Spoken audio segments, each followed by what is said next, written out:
Hello guys, good evening. Welcome to my channel. This is Vaishali Mittal. So guys, हम अपनी जून की monthly magazine कर रहे थे, तो इसमें हमने पॉलिटी और इंटरनेशनल रिलेशंस ऑलरेडी कर लिया है। इकोनॉमी में भी हमने फर्स्ट 2 टॉपिक्स कर लिए हैं। तो चलिए अब हम थर्ड टॉपिक से स्टार्ट करते हैं आज के। Banking regulation amendment ordinance 2020। अभी क्या है, प्रेसिडेंट ने एक ऑर्डिनेंस प्रोमोलगेट किया है, that is the banking regulation amendment ordinance 2020। अब इसमें क्या है, थोड़ा बैकग्राउंड देख लेते हैं। ऑर्डिनेंस ने क्या किया है, जो बैंकिंग रेगुलेशन एक्ट 1949 है उसको क्या किया, अमेंड किया है। जो क्या करता था, जो भी बैंक्स की फंक्शनिंग थी उन्हें रेगुलेट करता था, और डिफरेंट जो वेरियस एस्पेक्ट्स थे जैसे लाइसेंसिंग, मैनेजमेंट और ऑपरेशन ऑफ बैंक, इनके साथ डील करता था। अब इसका मकसद यही है कि जो भी अर्बन कोऑपरेटिव बैंक्स हैं और जो मल्टी स्टेट कोऑपरेटिव बैंक्स हैं, हम उन्हें क्या कर सकें, आरबीआई के डायरेक्ट सुपरविज़न में ला सकें। इससे पहले क्या है, जो Punjab and Maharashtra cooperative bank है उसका क्राइसिस हुआ था, क्योंकि उसमें कुछ इरेगुलरिटीज़ थी, लाइक कुछ फ्रॉडलेंट लोन्स देता था या फिर एक्सेसिव लेंडिंग करता था, जिस वजह से जो इस बैंक की जो अर्बन कोऑपरेटिव बैंक था, इसकी जो मैनेजमेंट और रेगुलेशन थी उसकी बहुत पुअर कंडीशन हो गई थी। ऑल्सो रिसेंटली आरबीआई ने क्या किया, 2 कोऑपरेटिव बैंक्स का लाइसेंस भी कैंसिल किया। एक है Mapusa urban cooperative bank of Goa limited and the CKP cooperative bank limited, क्योंकि उसकी पुअर परफॉर्मेंस की वजह से। अब इस कॉन्टेक्स्ट की वजह से हम क्या चाह रहे हैं, आरबीआई को ज़्यादा पावर मिले ताकि वो जो अर्बन कोऑपरेटिव बैंक्स हैं उन्हें रेगुलेट कर सके। Banking regulation amendment act ordinance 2020 को इसलिए हमने लेके आई हैं। अर्लियर क्या था, जो banking regulation amendment act bill को 2020, इसको भी हमने लोकसभा में इंट्रोड्यूस किया था, लेकिन ये पास नहीं हो पाया था। ठीक है, इस वजह से प्रेसिडेंट ने क्या किया, ऑर्डिनेंस इशू किया। अब क्या है, इस फीचर्स क्या हैं इस ऑर्डिनेंस के। ऑर्डिनेंस अलाउ करता है कि आरबीआई को कि वो क्या कर सकता है, किसी भी बैंकिंग कंपनी या कोई भी बैंक है उसे क्या कर सकता है, रीस्ट्रक्चर कर सकता है या फिर अमेलगमेट मतलब कि मर्ज कर सकता है। ठीक है, विदाउट इम्पोजिंग मोरेटोरियम। मोरेटोरियम क्या होता है कि आपने टेम्परेरी किसी भी एक्टिविटी को, बैंक की एक्टिविटीज़ को क्या कर देना, बैन कर देना। ठीक है, तो टेम्परेरी बैन कर देना। तो आरबीआई क्या कर सकता है, किसी भी बैंक को क्या कर सकता है, या तो 2 बैंक्स को मर्ज कर सकता है या उसको रीस्ट्रक्चर कर सकता है विदाउट इम्पोजिंग मोरेटोरियम। पहले क्या होता था, आरबीआई पहले बैंक को अंडर मोरेटोरियम रखता था before preparing a revival scheme of stressed bank. जो ओरिजिनल एक्ट था उसके अंदर क्या है, जब वो ड्यूरिंग मोरेटोरियम पीरियड था, मतलब जब टेम्परेरी उसको बैन की हुई थी उसकी एक्टिविटीज़ को, तो कोई भी लीगल एक्शन उसके लिए नहीं लिया सकता था अगेंस्ट दैट बैंक, ना कोई लीगल एक्शन इनिशिएट किया जाता था for a period up to 6 months तक। ऑल्सो बैंक ना ही कोई पेमेंट दे सकता था या कोई भी अपनी लाइबिलिटीज़ को डिस्चार्ज नहीं कर सकता था। अब जो ऑर्डिनेंस ने ऐड किया है कि ड्यूरिंग दिस पीरियड, मोरेटोरियम के पीरियड के दौरान बैंक क्या कर सकते हैं, कोई लोन भी ग्रांट नहीं कर सकता और ना ही इन्वेस्टमेंट कर सकता किसी भी क्रेडिट इंस्ट्रूमेंट में। ऑर्डिनेंस ने अलाउ किया है जो अर्बन कोऑपरेटिव बैंक को कि वो अपना इक्विटी शेयर इशू कर सकती है, प्रेफरेंशियल शेयर इशू कर सकती है, स्पेशल शेयर इशू कर सकती है, अनसिक्योर्ड डिबेंचर्स या बॉन्ड्स, लेकिन पहले आरबीआई के प्रायर अप्रूवल के। ऑर्डिनेंस इनेबल करता है कि जो आरबीआई है वो क्या कर सकता है, सुपरसीड कर सकता है किसका, जो बोर्ड होता है अर्बन कोऑपरेटिव बैंक्स का, उसको सुपरसीड कर सकता है after consultation with the concern state government. पहले आरबीआई जो कंसर्न स्टेट गवर्नमेंट से क्या करेगा, कंसर्न करेगा, उसके बाद क्या करेगा, जो अर्बन कोऑपरेटिव बैंक है उसका जो बोर्ड है उसे क्या कर सकता है, सुपरसीड कर सकता है। Under this act it was allowed only for multi state cooperative bank. लेकिन इस ऑर्डिनेंस से जो state registrars of cooperative banks हैं इनकी पावर्स पे कोई भी इफेक्ट नहीं पड़ेगा, जो कि अंडर है स्टेट कोऑपरेटिव लॉज के। ये अमेंडमेंट किसी भी प्राइमरी एग्रीकल्चर क्रेडिट सोसाइटीज़ पे अप्लाई नहीं होगा या किसी कोऑपरेटिव सोसाइटीज़ पे नहीं होगा जिनका प्राइमरी ऑब्जेक्टिव क्या है, जो लॉन्ग टर्म फाइनेंस किन्हें देता है, एग्रीकल्चर डेवलपमेंट को। मतलब कि वो कोऑपरेटिव बैंक्स या वो कोऑपरेटिव सोसाइटीज़ जो एग्रीकल्चर डेवलपमेंट के लिए लॉन्ग टर्म लोन देते हैं या फाइनेंस करते हैं, उन सोसाइटीज़ पे, उन कोऑपरेटिव बैंक्स पे ये जो अमेंडमेंट है वो अप्लाई नहीं होगा। ठीक है गाइस, अब क्या है, पहले देख लेते हैं कोऑपरेटिव बैंक है क्या। जो कोऑपरेटिव बैंक्स हैं फाइनेंशियल आइडेंटिटीज़ हैं जो एस्टेब्लिश हुई थी कोऑपरेटिव बेसिस पे और उनके मेंबर से ही बिलोंग करती हैं। इसका मतलब ये जो है, जो कोऑपरेटिव बैंक के कस्टमर होते हैं वो उनके ओनर्स भी होते हैं। देखो, एक रूरल भी होते हैं, अर्बन भी होते हैं। जो रूरल होते हैं उसमें भी एक 2 तरह के होते हैं, एक शॉर्ट टर्म जो क्रेडिट देते हैं, एक लॉन्ग टर्म क्रेडिट देते हैं। शॉर्ट टर्म में जैसे state cooperative bank, district central cooperative bank, primary agriculture credit society. Long term में आगे state cooperative and agriculture rural bank, primary cooperative and agriculture rural bank. Urban में आगे scheduled और non scheduled cooperative bank, single state और multi state cooperative bank. अब जो urban cooperative banks हैं वो रजिस्टर्ड होते हैं as a cooperative bank under the provision of either the state cooperative society act of the state concern या फिर multi state cooperative society act 2002। अब जो अर्बन कोऑपरेटिव बैंक हैं इंडिया में, उनको दो लोग रेगुलेट करते हैं। एक तो आरबीआई भी करती है और रजिस्ट्रार ऑफ कोऑपरेटिव सोसाइटीज़ भी रेगुलेट करती है गवर्नमेंट के जो अंडर है। जो बैंकिंग ऑपरेशन होते हैं वो रेगुलेट किए जाते हैं और सुपरवाइज़ किए जाते हैं आरबीआई के द्वारा, जो क्या करती है डिफरेंट उन पे बोलती है कि यार अपनी कैपिटल एडिक्वेसी या जो पैरामीटर्स हैं उनको मेंटेन करके रखो, जैसे risk control, lending norm, issuing licence, new branches, ये सब कौन मॉनिटर करता है? ये आरबीआई करती है। तो जो कोऑपरेटिव बैंक्स हैं उन्हें दो लॉज के अंडर गवर्न किया जाता है मेनली, एक banking regulation act 1949 and the banking laws cooperative societies act 1955। जो मैनेजमेंट रिलेटेड एक्टिविटीज़ हैं या जो रजिस्ट्रेशन रिलेटेड एक्टिविटीज़ हैं वो कौन गवर्न करता है? कोऑपरेटिव सोसाइटीज़ की जो रजिस्ट्रार ऑफ कोऑपरेटिव सोसाइटीज़, अगर तो वो किसी सिंगल स्टेट में है और अगर वो मल्टी स्टेट का है तो उन्हें कौन गवर्न करता है या मैनेज करता है? Central registrar of cooperative societies ये करता है। ठीक है, अब देख लेते हैं कि इस बेनिफिट क्या मिलेंगे इस ऑर्डिनेंस के।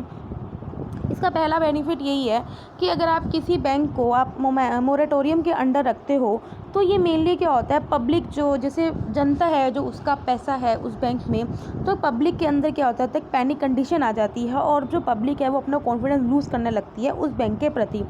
तो अब आरबीआई ने, जब आरबीआई को अलाउड हो गया कि वो स्ट्रेस बैंक से डील कर सकता है, तो इससे क्या होगा, लोगों में क्या होएगा, पैनिक कंडीशन नहीं होएगी और ना ही कोई जो फाइनेंशियल सिस्टम है कोई डिस्ट्रप्शन नहीं होएगी। इस ऑर्डिनेंस के साथ क्या होएगा, जो बैंकिंग रेगुलेशन एक्ट है वो सुप्रीमेसी इंजॉय करेगा ओवर द कोऑपरेटिव बैंक्स।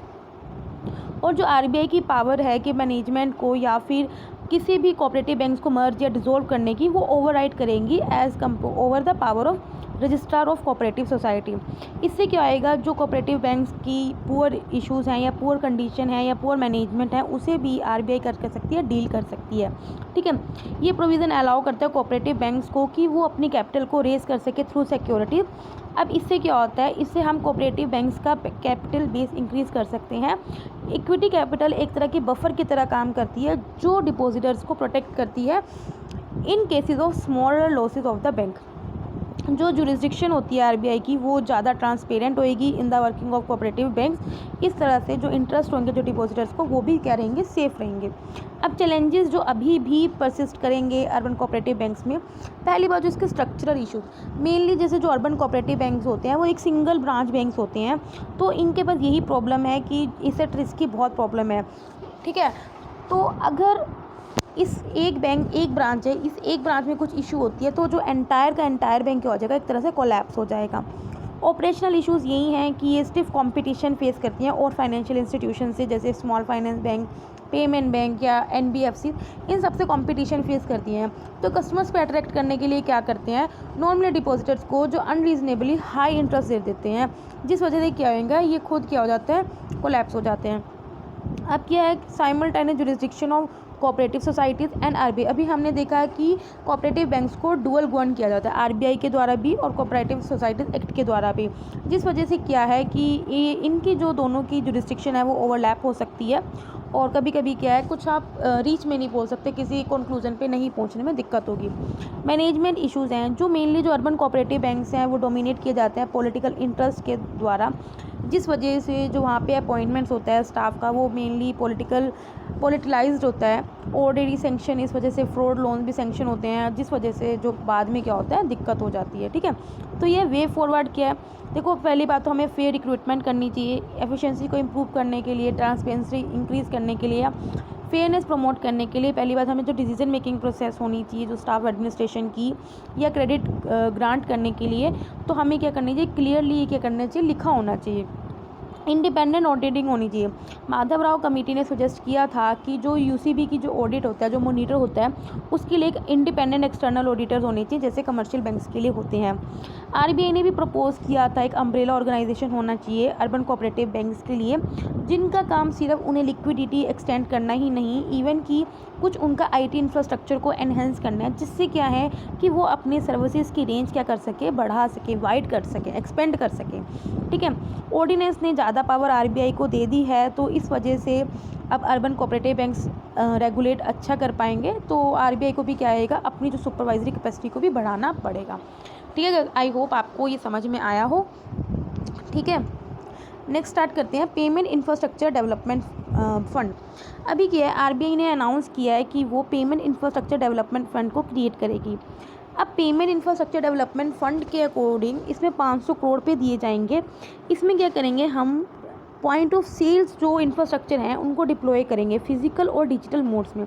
अब आप देखो, पॉइंट ऑफ सेल मशीन्स होती क्या है, ये मेनली जैसे आपके एटीएम्स हो गए, ठीक है, वो किस लिए होते हैं, ताकि आप वहाँ से अपना कभी भी कैश विड्रॉ कर सको, ठीक है, डिजिटली आप ट्रांजैक्ट कर सको। तो मेनली ये इसको प्रमोट करने के लिए, ठीक है, आप ज़्यादा से ज़्यादा डिजिटली मतलब कि यूज़ हो सको। तो इस फैसिलिटी के अंदर क्या है, आप कैश विड्रॉल कर सकते हो पॉइंट ऑफ सेल टर्मिनल से। जो कार्ड होल्डर्स हैं वो कैश को विड्रॉ कर सकते हैं by using their debit cards, या फिर जो ओपन सिस्टम जो प्रीपेड कार्ड्स होते हैं जो बैंक इशू करता है उसके थ्रू। लेकिन जो क्रेडिट कार्ड्स हैं वो आप इसमें यूज़ नहीं कर सकते। कैश को विड्रॉ कर सकते हैं पीओएस टर्मिनल से थ्रू यूपीआई के थ्रू भी, या फिर यूज़ ऑफ इलेक्ट्रॉनिक कार्ड्स जो कि लिंक होते हैं ओवरड्राफ्ट फैसिलिटी प्रोवाइडेड बाय प्रधानमंत्री जनधन योजना अकाउंट। जो प्रधानमंत्री जनधन योजना अकाउंट्स के अंडर जो भी कार्ड इशू होते हैं, आप उसके थ्रू भी क्या है, in point of sale machines terminal से क्या कर सकते हो, आप अपना पैसा निकाल सकते हो। तो आरबीआई ने फ़िलहाल इनिशियली 250 करोड़ पे फंड किया है, ठीक है, हाफ ऑफ द फंड किया है। और जो 250 करोड़ है वो कौन फंड करेगा, जो कार्ड इशू बैंक्स हैं, ठीक है, वो फंड करेंगे, या भी जो कार्ड नेटवर्क ऑपरेटिंग कंपनीज़ हैं वो कंट्री में जो भी हैं वो सब क्या करेंगे, फंड करेंगी। मतलब 250 करोड़ आरबीआई ने दे दिया और 250 करोड़ अब डिफरेंट बैंक्स की जिम्मेदारी जो भी कार्ड क्या करते हैं, इशूज़ करते हैं। इससे क्या हो पाएगा, हम जो ऑपरेशनल एक्सपेंसेस हैं वो सब कवर कर सकते हैं।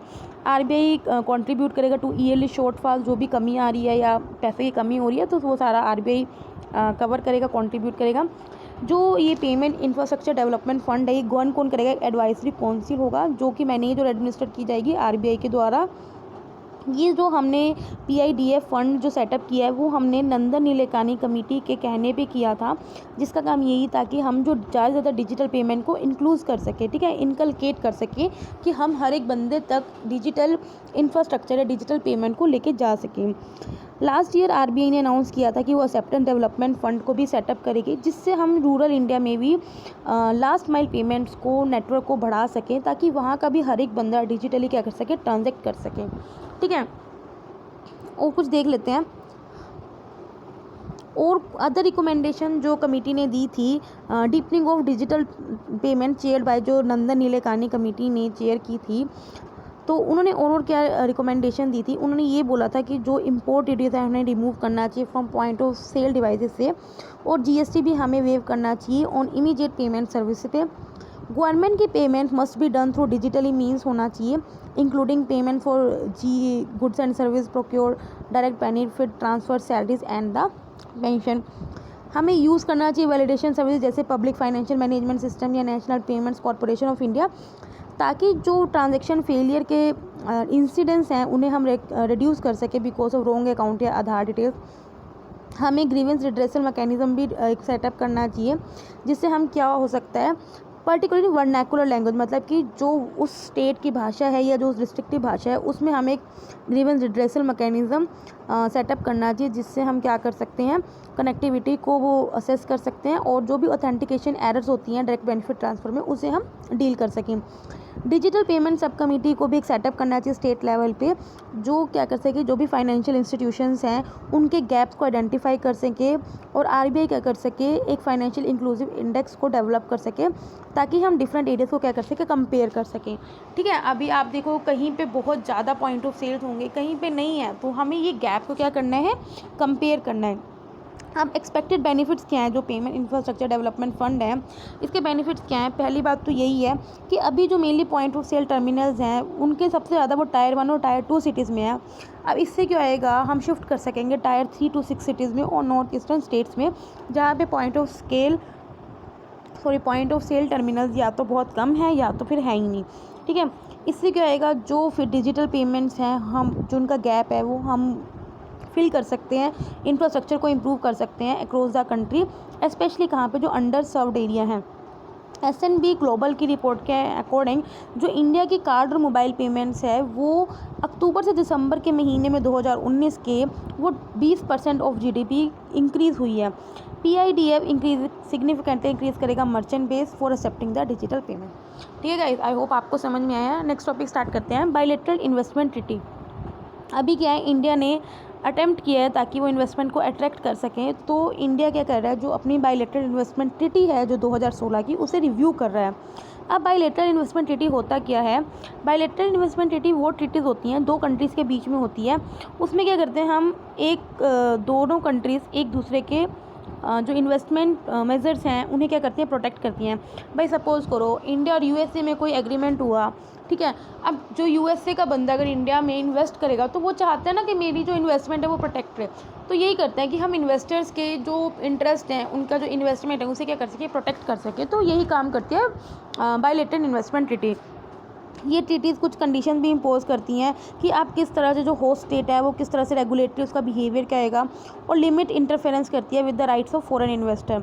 कुछ कंडीशंस क्या हैं आपको बता देते हैं।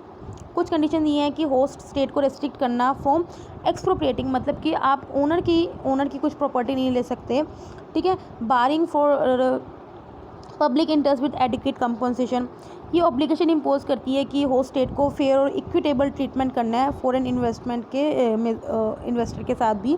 ये अलाउ करती है transfer of fund subject to the condition given in the treaty. Allow individual investors to bring case against host state, ये करता है कि इंडिविजुअल इन्वेस्टर क्या कर सकता है, उस होस्ट स्टेट के अगेंस्ट कुछ केस भी लेके आ सकता है अगर कोई उसने क्या करा, कुछ उसकी अथॉरिटी को कुछ अगर ऐसे मेजर्स ना लिए गए हों जैसा उस ट्रीटी में लिखा हो। तो एक international centre for settlement of dispute, ये इसी के अंडर आया है, जो क्या कर सके, जो इन्वेस्टर और स्टेट के जो डिस्प्यूट्स हैं उनको क्या कर सके, सेटल कर सके, उनका रिड्रेसर कर सके। तो ज़रा इसके बारे में हम थोड़ा पढ़ लेते हैं, ये है क्या। जो international centre for settlement of disputes है, ये वर्ल्ड का लीडिंग इंस्टीट्यूशन है। ये मेनली क्या, जो इंटरनेशनल इन्वेस्टमेंट डिस्प्यूट से रिलेटेड जितने भी मामले हैं उनको सेटल करता है। ये 1966 में एस्टेब्लिश हुआ था by the convention on the settlement of investment dispute, जिसमें क्या है, जो लीगली डिस्प्यूट्स को रिजोल्व किया जाता है और जो इंटरनेशनल इन्वेस्टर्स हैं उनके बीच में। जो ये कन्वेंशन है ये ऑलरेडी 155 कंट्रीज़ के द्वारा रेटिफाई कर चुका है। इंडिया ना ही इसकी पार्टी है, तो ये आपको पता होना चाहिए कि इंडिया इसकी पार्टी नहीं है, किसकी, international centre for settlement of disputes की, इस कन्वेंशन की। तो देख लेते हैं इंडिया और PIT। इंडिया ने साइन किया था BIT सबसे पहले 1990s में, और सबसे पहला जो ये ट्रीटी इसने साइन की थी वो यूनाइटेड किंगडम के साथ की थी 1991 में। पता होना चाहिए, ठीक है, पूछ सकते हैं, स्टेट PCS में पूछ भी सकते हैं, ठीक है। जब उसके बाद इंडिया ने 84 कंट्रीज़ के साथ क्या कर ली थी, ये ट्रीटी साइन कर ली थी। फिर इसकी वजह से जो BIT है, BIT की वजह से इंडिया में बहुत ज़्यादा FDI इनफ्लो हुआ। मतलब कि जो 2000 में $4029 मिलियन FDI आता था, वही 2016-17 में बढ़कर कितना हो गया, $43,478 हो गया, मिलियन डॉलर, ठीक है। लेकिन फिर देखने को मिला कि भी बहुत सारे डिस्प्यूट्स हुए, बहुत सारे जो केसेस हैं वो इस ट्रिब्यूनल पे गए, ठीक है, और कुछ पेनल्टीज़ भी लगी किसके अगेंस्ट, इंडिया। जैसे देख सकते हैं, एक penalty awarded by an investor state dispute settlement tribunal ने वाइट इंडस्ट्रीज़ केस था 2011 में, तो तब इंडिया के अगेंस्ट पेनल्टी लगी। फिर और नोटिस आए अगेंस्ट इंडिया, जिस वजह से बहुत केसेस आए और BIT को क्या करना पड़ा, रिव्यू करना पड़ा। मतलब कि हमें देखना पड़ा कि हमारी ट्रीटी में ऐसी क्या कमी है जो इतने केसेस आ रही हैं, तो हमने इसको रिव्यू किया। तो फिर इंडिया ने न्यू जो मॉडल BIT था 2016 में अडॉप्ट किया, जिसमें ये था कि इंडिया ने कुछ एक प्रोटेक्शनिस्ट अप्रोच ली कि हाँ यार मैं प्रोटेक्ट रहूँ, कल को मेरे लिए ऊपर कोई केस ना करते। तो कंसर्न जो भी फॉरेन इन्वेस्टमेंट से रिलेटेड जो भी अप्रोच थी अपने आप को प्रोटेक्शन करने के लिए, तो इंडिया ने फिर क्या किया, एक न्यू मॉडल 2016 में अडॉप्ट किया। उस अडॉप्शन के बाद इंडिया ने ऑलरेडी जो 68 जो पहली BITs थी जो उसने 2016 से 2019 में यूनिलेटरी बनी थी, उसको टर्मिनेट किया। उसके बाद से इंडिया ने अभी तक 3 ट्रीटीज ही साइन करी हैं और अभी तक उसमें से कोई भी फोर्स में नहीं है। अब करंटली क्या है सिनेरियो इन्वेस्टमेंट का देख लेते हैं। इंडिया क्या है, टॉप 10 कंट्रीज़ में आता है FDI जो अट्रैक्ट करता है, और 63 इसका रैंक है वर्ल्ड बैंक की रिपोर्ट जो ईज़ ऑफ डूइंग बिजनेस में। लेकिन फिर भी जो इंडिया में जो फॉरेन इन्वेस्टमेंट है वो सिर्फ 2% ऑफ GDP है, ठीक है। जो एफडीआई इक्विटी इन्फ्लोज हैं इंडिया में वो ड्यूरिंग 2019-20 में वो नियरली $50 बिलियन आई है, जो कि lower than the annual flow of remittances है जो कि $83 बिलियन है सेम पीरियड में। ठीक है, मतलब कि इससे ज़्यादा तो हमारे कंट्री में रेमिटेंसेज आ जाते हैं जितनी एफडीआई नहीं आई। ठीक है, तो की फीचर या कंसर्न्स क्या हैं इंडिया के मॉडल बीआईटी 2016 में। तो गाइज़ ये ना हम कल से देखते हैं। ठीक है, आज के लिए इतना ही रखते हैं, मैं कल यहाँ से स्टार्ट करूँगी। ठीक है गाइज़, बाय बाय।